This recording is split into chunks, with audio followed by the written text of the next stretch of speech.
Good morning, everyone. Another great day to be alive and here at the gathering. I don't know about the rest of you, but I'm enjoying myself. Although the Cahoots quiz was a bit of a disaster this morning, I got one right, and I was gunning for the little light up rainbow. You know, I just saw myself sitting at home, just turning it on and off. Oh, this is cool.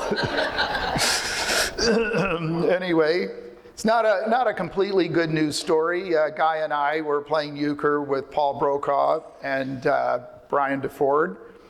We got destroyed.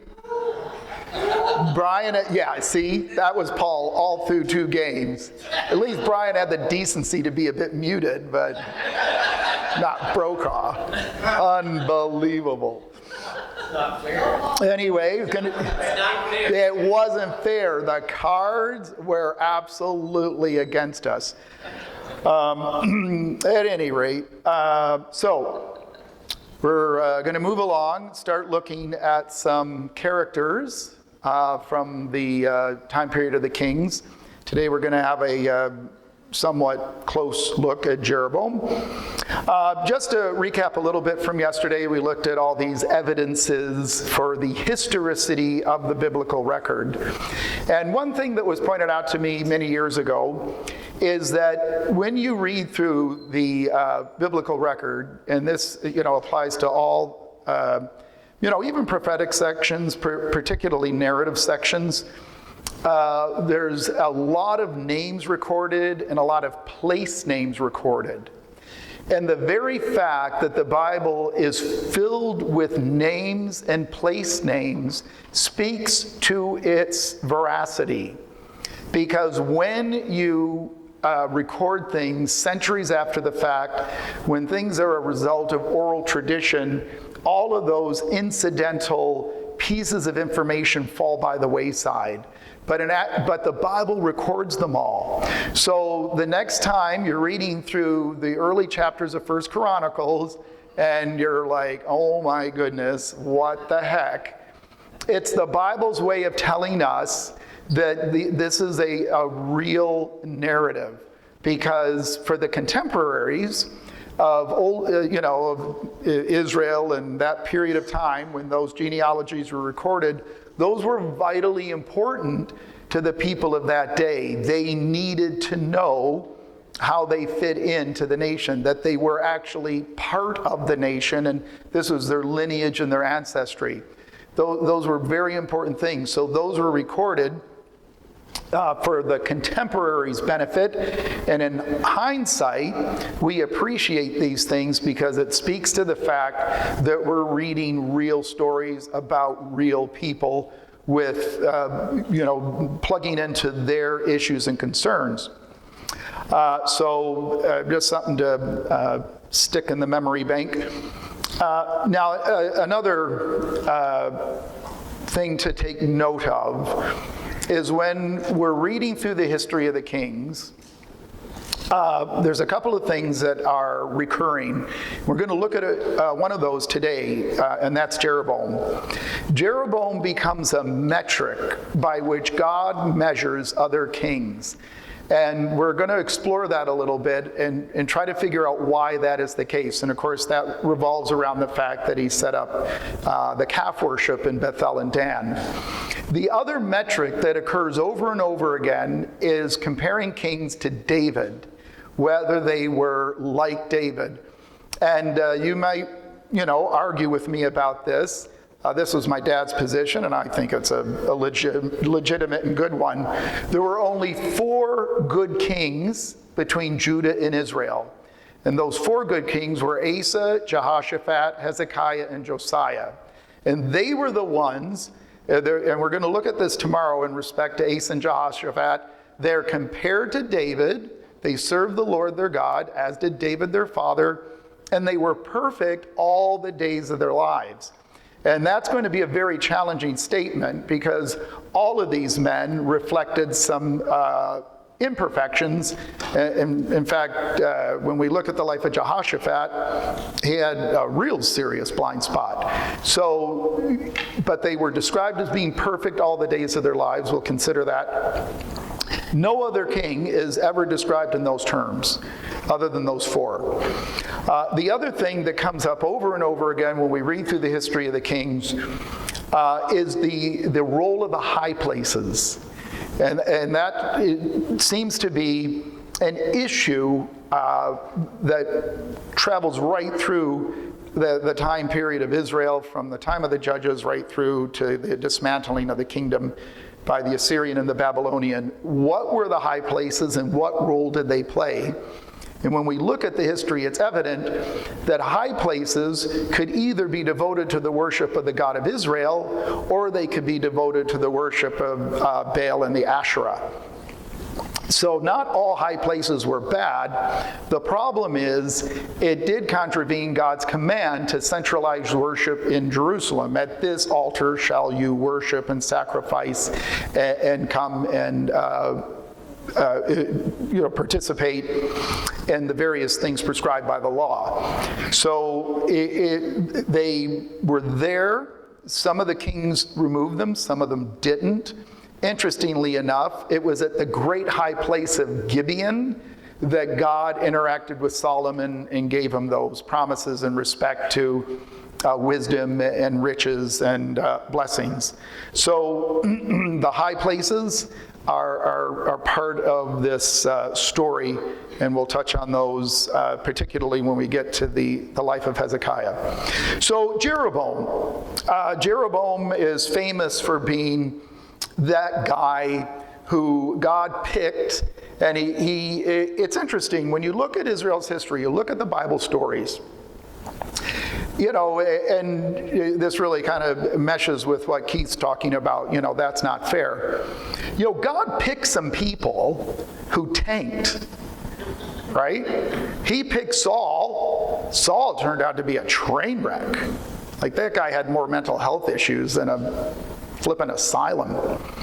God picked Jehu to destroy the house of Ahab. Jehu did an amazing job.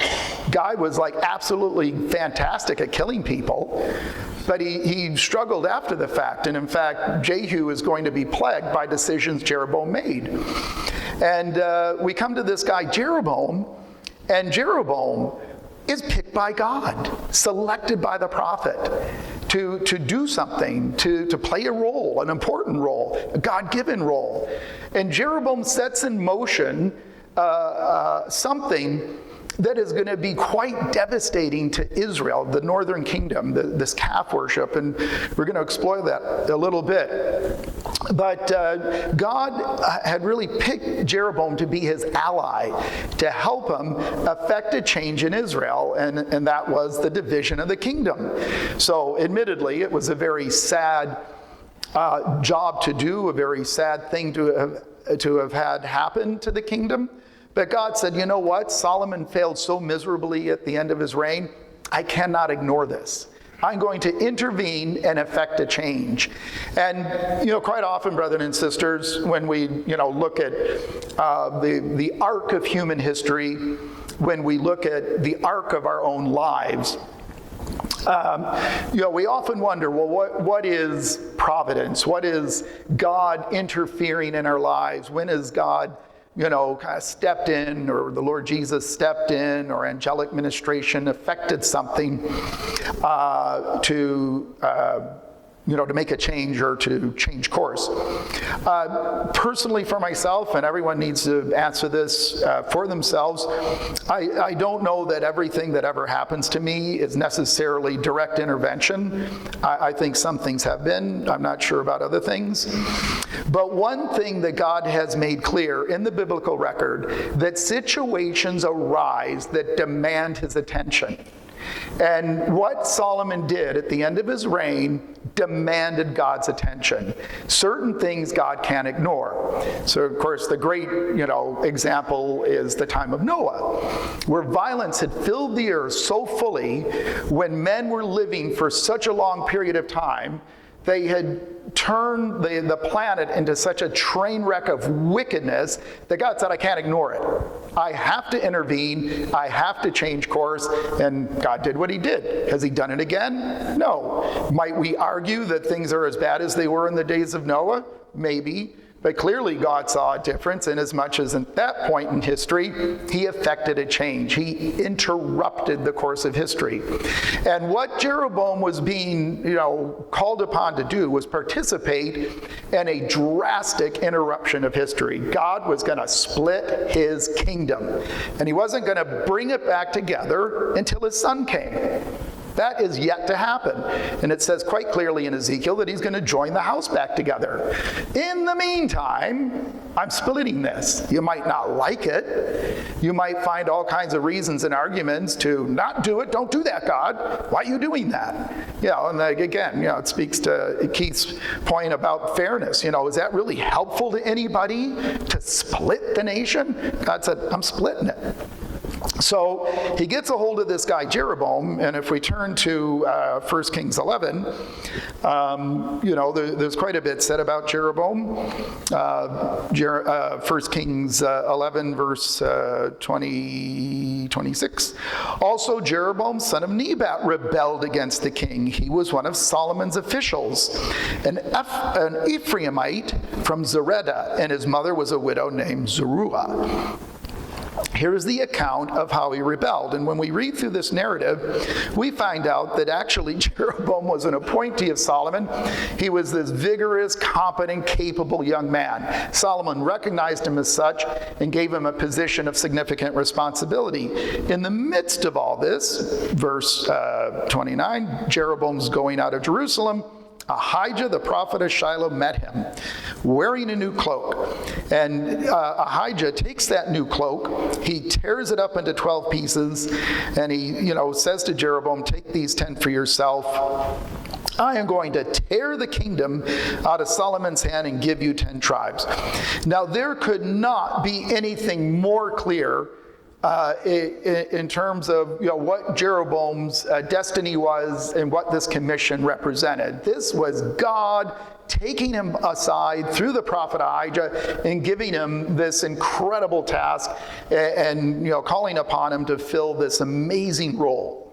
Now, I don't know about you, but apart from being called up and to be asked to do the odd Bible school talk, and exhort, that's the extent of me being grabbed by God, and actually it's the Bible school committee. So that's my humble contribution, as it were, not to mention the things you do on a week-to-week basis at meeting. No one's come and picked me out to do anything great. Most of it's self-appointed stuff, or like I say, the odd ask. But Jeroboam was specifically set apart by God. So this wasn't any kind of equivocation. There wasn't any debate. There wasn't any discussion. There wasn't any doubt as to who was asking Jeroboam to do this thing. And Jeroboam accepts it. Not only that, but Ahijah makes it clear why it is that this is going to happen. I will do this because they have forsaken me and worshipped Ashtaroth, the goddess of the Zidonians, Chemosh, the god of the Moabites, Molech, the god of the Ammonites, and have not walked in obedience to me, nor done what is right in my eyes, nor kept my decrees and laws as David, Solomon's father, did. So, this is what I'm going to do. I'm going to set this in motion. And so he's picked, he's assured of success, and he's provided, with this prophetic support in the form of Ahijah. Now, there's a word that gets used frequently in this narrative about Jeroboam, and it's the word "the way." Right? So in this discussion that Ahijah has with Jeroboam, in 1 Kings 11:29, Ahijah meets him on the way. And then in verses 33 and 38, he tells him to walk in my ways. Right? And this little word, the way, is going to become increasingly significant in Jeroboam's story. Now we know what Jeroboam did. He chose, once he got the kingdom, and of course there was the whole business about Rehoboam being anointed and the taxation, and they wanted relief from Solomon's heavy hand. And, Rehoboam consulted the young men and then the old men, and it's kind of an epiphanal narrative in as much as young rash men give bad advice, older wise men give good advice. Not always, but generally, we hope, we give good advice. And Rehoboam didn't follow it, and the 10 nations rebelled and set in motion the division of the kingdom. So that's all fine, as God had ordained. But Jeroboam makes a very unfortunate decision. Oh, goodness sakes, what is going on here? Sorry. For some reason, my tablet is being all ridiculous. All right, we'll just putz along here. Doesn't want to bring up, for some reason, the chapter. All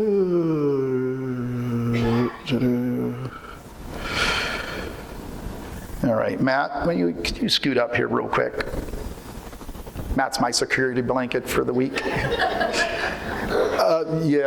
left. You might need to. Why it's for some reason gone to the screen instead of going to text. I don't know. Yeah, I see. Then it says that. We might just have to go old school. All right. Sugar, could you grab my phone, please? That's a little bit more cooperative, I think. At any rate, so, you can read 1 Kings 12, 28, 30, look it up, and I would happily accept a Bible, except I don't have my reading glasses, Lovey. That is not going to work. That's what happens when you go, yes, I have reading glasses in my truck. Yeah. All right, for some reason this works. Old age, you gotta love it. All right, okay. 1 Kings 12, verse 28. What does Jeroboam choose to do? He starts thinking about everything that's been going on, and what his role is, where he's positioned, how he's placed. Jeroboam is the quintessential, thanks Guy, that was helpful, the quintessential overthinker, right? He overthought the situation. And I don't know about you guys, but I've never, things have never ended well for me when I overthink. A lot of times, let it go. And, when you're at Bible school, you end up talking about a lot of different situations and things that are happening, communally and in people's lives. And and this is the interesting thing about youth versus older age, is when you're young, you see a lot of benefit in interventionism. You think that if you get stuck into a situation, you might make it better. And almost invariably, you don't. And this is what happened to Jeroboam. He says in verse 26, Jeroboam thought to himself, the kingdom will now likely revert to the house of David. If these people go up to offer sacrifices at the temple of the Lord in Jerusalem, they will again give their allegiance to their lord Rehoboam, king of Judah. They will kill me and return to King Rehoboam. After seeking advice, the king made 2 golden calves. He said to the people, it is too much for you to go up to Jerusalem. Here are your gods who brought you up out of Egypt. One he set up in Bethel, the other in Dan. And this thing became a sin. The people came to worship the one at Bethel and went as far as Dan to worship the other. Now, I don't know about you. I look at this situation. And I'm thinking, dang, Jeroboam, you just had a prophet talk to you. You just had a prophet pick you. You just had God fix this for you. You are king. Quit thinking. Just do the right thing. This is now automatic pilot time. You know what's right. You assume grew up a godly Israelite young man. You were capable. You served the king. Like, it's not like you're some dude from the side of the road. You're a well-positioned, responsible individual. What are you doing? Well, what happened to Jeroboam is fear and anxiety. Jeroboam began to question God's capacity to follow through, or maybe even God's willingness to follow through. How do I know this isn't some kind of temporary expedient? God's going to cane, the house of David and Solomon and Rehoboam, but then it'll all unravel and it'll go back to where it was. Because after all, whose house had received promises of eternal import? Well, not Jeroboam's family, David's family, and everyone knew it. So, Jeroboam just starts working it. And in the end, he makes this catastrophic decision. And he picks two areas. Now, if you remember the story of Micah and his image from Judges 17 and 18, Dan was already the center of a high place. This was where the Danites had taken this Levite who Micah had appointed as a kind of priest of his household, taken his images and the different things he had made, and gone up, conquered the city of Laish, and set up this kind of satellite center of worship, which might very well have been the worship of God. There was no suggestion they were worshiping anything else other than God. My suggestion is these images that had been made were actually replicas of the temple and different things in the tabernacle. So Dan was already just waiting to be appropriated as a center of worship. It was already there. Bethel was absolutely replete with significant meaning in Israel's history. So he goes ahead and does this, models it after the golden calf that was built in the wilderness, and the decision plagues Israel's spiritual journey for the rest of their history. Now, I'm going to make a little suggestion about why it is that Jeroboam pivoted to calves, which would have been, particularly appealing to the Egyptians. The Egyptians, the Hathor, the cow goddess, the worship of the bull, and that was very important in the Egyptian pantheon. Why did Jeroboam do it? We'll give it a little think. What was Israel's relationship to Egypt at this point in time? Well, it had been quite good. Solomon had married the daughter of Pharaoh. There had to have been some very close and friendly relationships at one point between Israel and Egypt, particularly between Solomon and the Pharaoh. But where did all these malcontents start accumulating? When there was the Hadad the Edomite and Jeroboam himself, where did they go when Solomon got onto them and wanted to kill them? They went to Egypt. They were refugees in the court of Pharaoh. So, things are beginning to start, the complexion of the area is starting to change. Now, if you're a disciple of Velikovsky, who's a Russian Jew who reworked Egyptian history, one of the reasons that Egypt might have felt very kindly disposed towards Israel at this point in time is because his suggestion was that when Saul killed off the Amalekites, and he did it over quite a large area of land, the Amalekite territory, the Amalekites, according to Velikovsky, were actually the Hyksos who had ruled Egypt for 400 years. And it was Saul's massacre of the Amalekites that allowed native Egyptian dynasties to reassert themselves and take back control of their country. I don't know if it's true or not. One of the other evidences Velikovsky cites was the fact that when Israel is moving through the wilderness, who do they meet? The Amalekites coming the other way. So, and that was about a 400-year period of time from the wilderness wanderings to the time of Saul and David. That was the period of time that historians say the Hyksos ruled Egypt. So I don't know. But for some reason, there is this good relationship between Egypt and Israel. But it's starting to change and starting to alter. And of course, we know that during, when Rehoboam was in Judah, Shishak comes along and takes all Solomon's gold. So the relationship between the house of David and Egypt was souring significantly. So my suggestion is one of the reasons Jeroboam, thinking as he was, why did he pick these golden calves, was, well, why not, curry favor with the Egyptian who now seems to be on the rise and behaving aggressively towards this part of the world, which had historically been part of Egypt's sphere of influence.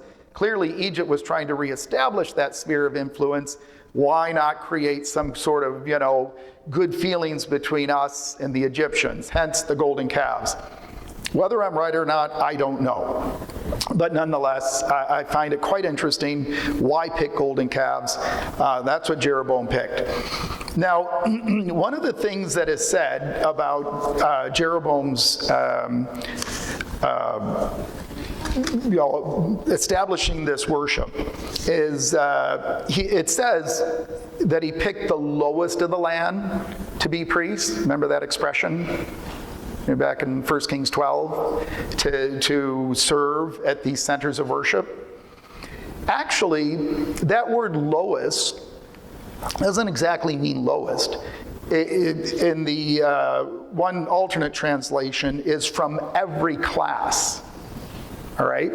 And it's actually a word that is frequently used to describe either the four corners of the ark, the edge of the curtains in the tabernacle, the four corners of the breastplate. It's a word that means kind of the outside, the outermost.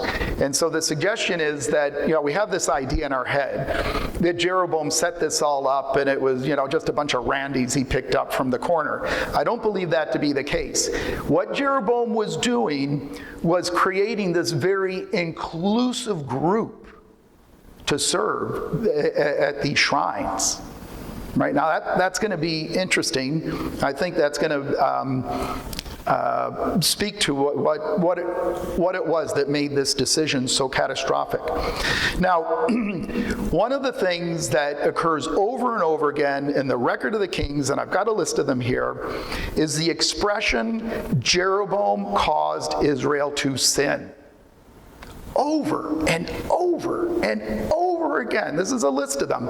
At the very end, in 2 Kings 17, when, there's that long chapter describing God dismantling the kingdom and why he did it, one of the things cited is this sin that Jeroboam caused Israel to sin. And, I find that expression, as a homegrown Christadelphian, I found, as I grew up, there were an awful lot of things okay, that's what it says. I'm not going to think about it. I'm just used to it. I just read it over and over again. I don't give it much thought. But one thing that I particularly in this day and age, where we put a lot of emphasis on accountability and responsibility. I'll just a little backdrop to it all. Everyone remembers Dr. Spock, right? Who came out with all his child rearing guidance. Anyone, does that name mean anything, Dr. Spock?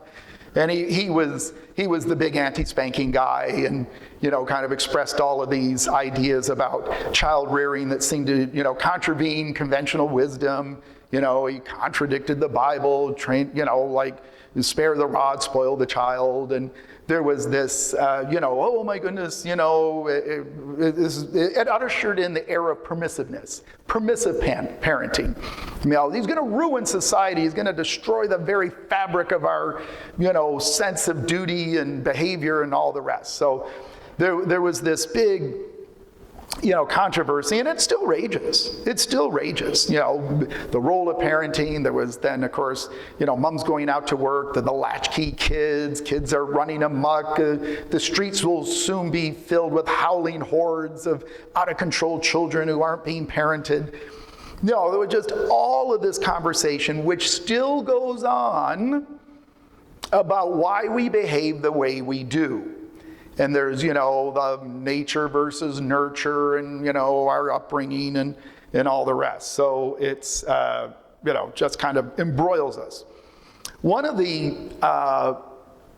things that really bothers us or kind of consumes a lot of our conversation is, causation. Why do we behave the way we do? Why do we misbehave the way we do? And why do some people at the fringes indulge in some profoundly evil behavior? Like they don't look any different to the rest of us, but somehow they find themselves in these places of doing heinous acts. We're like, oh my goodness, how did this happen? We're always looking for answers. And, one conclusion I had to finally draw is that, the reason we are who we are, we behave the way we do, we end up in the places that we end up, is because we, as God said, we have human nature. We have a predisposition, and we won't get into all the theology of it, but, suffice it to say, I think we'd all agree, the Bible describes the human condition as being a debilitated one at many levels. Right? That's just who we are. That's just the places we get to, by some means or another. The idea that you can pick different little things in a person's life and say, oh, that's it. That's why they did that, what they did. Oh, is their parenting. Oh, is this experience. Oh, is that experience. This trauma, that trauma, the other trauma. You make your head spin trying to figure out why we do what we do. Personally, I think the biblical admonition is the easiest. That's just what we are by nature. Take it or leave it. Who we are. In fact, the lawyers have an expression. The problem with human nature is human nature. Because, there are a group of people who tend to see things in a very raw form. So, when we, get to this issue of Jeroboam causing Israel to sin, I was like, boy, that's starting to sound like a problematic phrase. Why does Israel get to palm off its decisions and its sin on Jeroboam? Like, come on, the guy lived centuries earlier. You're going to blame this dude for your bad choices? How does that make sense? That just seems like, wow, what's going on here? What is God trying to tell us by using this phrase over and over again, Jeroboam caused Israel to sin? Now, along with this, Jeroboam caused Israel to sin, it also references the ways of Jeroboam a number of occasions, and I listed the scriptures there. This was Jeroboam's way. And it was so devastating in its consequences that when this, and we're going to look at this story in a moment, God sent this prophet to condemn what Jeroboam was doing. If you remember the story, Jeroboam extended his hand, the hand withered, the prophet healed it. Then there was all this, other stuff that went on. But this prophet names Josiah by name, that he will come along and absolutely level everything you've done, Jeroboam. That was God's estimation of it, that eventually he would send this king, Josiah, who fulfilled it. So that was a moment. And then Bethel itself becomes emblematic of spiritual failure in the nation. And, time prevents us from looking at all of these scriptures, but you look at them all. Bethel, which at one point was emblematic of the promises and Jacob's pillar and the angels ascending and descending and all this amazing, wonderful stuff, now had become emblematic of the golden calf worship and all that it had done to the nation. Now, in 1 Kings 13 is this really cool story about the prophet who comes to condemn Jeroboam. And it begins, chapter 13, by the word of the Lord, a man of God came from Judah to Bethel as Jeroboam was standing by the altar to make an offering. By the word of the Lord, he cried out against the altar. Altar, altar, this is what the Lord says. A son named Josiah will be born to the house of David. On you he will sacrifice the priests of the high places who make offerings here, and human bones will be burned on you. And that same day, the man of God gave a sign. This is the sign that the Lord has declared. The altar will be split apart and the ashes on it will be poured out. So Jeroboam, needless to say, is very upset by this prophecy. He wants someone to take out this man of God. His hand's withered. The hand is restored.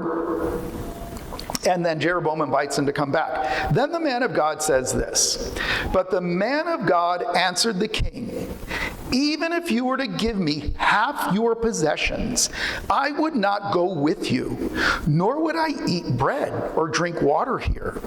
For I was commanded by the word of the Lord, you must not eat bread or drink water or return by the way you came." So he took another road and did not return by the way he came to Bethel. Now, when you read this story, the use of the word way occurs over and over again, and I've listed them there. And it's, literally the way that the prophet takes. And if you recall the story, the prophet is interrupted in his progress by an older prophet who wants him to come back. And the older prophet lies to this man of God and gets him to come back. And, it's one of those bizarre situations where he gets him to come back. In the middle of eating a dinner, he interrupts it and says, they were sitting at, it's like nuts. Verse 20, while they were sitting at the table, the word of the Lord came to the old prophet who had brought him back. He cried out to the man of God who had come from Judah, "This is what the Lord says, you have defied the word of the Lord and have not kept the command the Lord your God gave you. You came back and ate bread and drank water in the place where he told you not to eat or drink. Therefore your body will not be buried in the tomb of your ancestors." I mean, as often as I read this story, I was trying to what the heck? They're both prophets of God. The one guy lies to the other, gets him to come back in violation of what God said, and then condemns him. And then, as you recall, that man of God goes off on his donkey, gets waylaid by a lion and killed. And they're all in the way. It says they're all standing in the way. So my suggestion, brothers and sisters, is this. And this is, right at the outset of Jeroboam's commission, is this reference to the way, God's way. Ahijah met him in the way. This man of God is always in the way, right? What is it saying to us? Well, the way we choose is critical, right? Jeroboam came to a crossroad in his service to God. He could go to the right or he could go to the left. He made a choice, and the choice he made had devastating consequences for the nation because it was the wrong choice.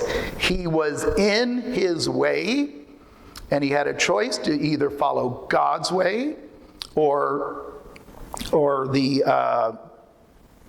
way he had concocted, and he chose the way he had concocted. I have 5 minutes, probably 4.5 by now. And I think my suggestion is that Jeroboam's story, the example he sets for us, is the importance of choosing the right way. Now, might sound simplistic, might sound, Sunday schoolish, but I couldn't escape the emphasis that I saw the Bible putting on this story. How do you make sense of this story? Because it's an interesting one. And my suggestion would be it speaks to us of the importance of crossroads in our lives and choosing the right way. Now, we know in the Sermon on the Mount, Jesus described, a narrow way versus the wide way. And, we often conclude that that's because it's difficult to be a Christian. That's why it's narrow. That's why it's constricted. It's easy to be wicked. That's why, the wide way. So, in a way, we're kind of blaming God, right? You made it hard for us to choose your way. Isn't that what Jesus is saying? Well, my suggestion is quite the opposite, because Jesus also talks about his burden is easy and his yoke is light, right? Well, it can't be both ways. What is it? Well, I think Jeroboam's example speaks to what the problem is. The way is narrow, not because God made it hard to find or difficult to traverse, but because we bring human willfulness and our hard-heartedness, and above all, our fear and anxiety about God's intent to fulfill his promises, we bring all of that garbage to our decisions in life, and invariably it puts us down a wrong way. That's our problem. That was Jeroboam's problem. He got fearful, he overthought, he became concerned about God's willingness to see the whole thing through, and he chose a wrong way. And, you talk about something quite interesting. You turn to 2 Kings 17, and this will be it. This is when God had destroyed, the nation, and there was that whole situation where the Assyrian had brought in all of these different nations, and there was this mixed up worship. It was part pagan, part God, and they were created this hodgepodge. What does it say in verse 25 of 2 Kings 17?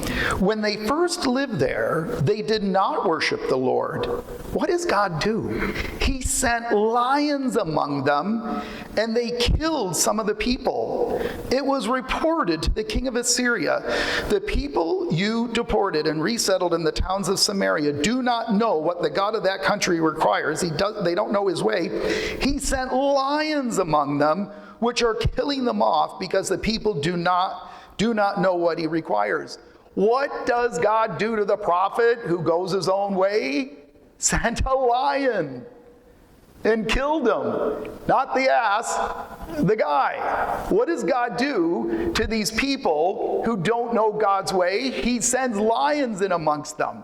I mean, I couldn't, how do you escape that point of comparison? God's sending a message, and whether the lions were, just handy at the time, or whether they, as emblematic of, God's might, or, some have suggested the lion that killed the prophet was, speaking about the Assyrian who would eventually come down to the land and destroy the nation. You go a few directions with it, and keep on losing my... Has that not been up there at all? All right, okay, anyway, I'm almost done. Anyway, the point is this, that when you look at the life of Jeroboam, he came to a crossroad. he went down a certain way. That way did an inestimable harm. And the one of the things, and I'll try to make this brief, why is it that this keeps coming up over and over again? Jeroboam made Israel to sin. And this goes back to what Jeroboam did. Jeroboam institutionalized this decision to build the golden calves, right? He created an institution. Jeroboam was a very smart businessman. He drew everybody in to support this new thing. And when you do that, you create dependence on the institution. Jeroboam created in the nation economic dependence on this institution. He got everybody involved, everybody committed, everybody bought whatever explanation he proffered for doing what he did. It became institutional wickedness in the nation. And what do we find God condemns over and over again, particularly when we get to the Revelation? The institutionalization of wickedness, waywardness, and an alternate way to God's way. That's what he did, and that's what was so devastating. And suffice it to say, brothers and sisters, at the very roots of what we consider to be a modern revival of first century Christianity, our founding fathers insisted that we repudiate institutional religion and mainstream Christianity. That's at the very root of what we do and who we are.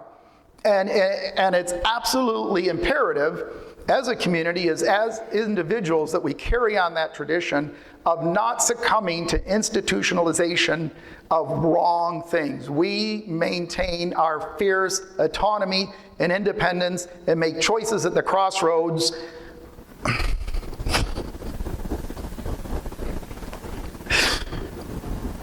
Now I've gone over time. We make decisions at the crossroads that serve the interest of God, not ourselves.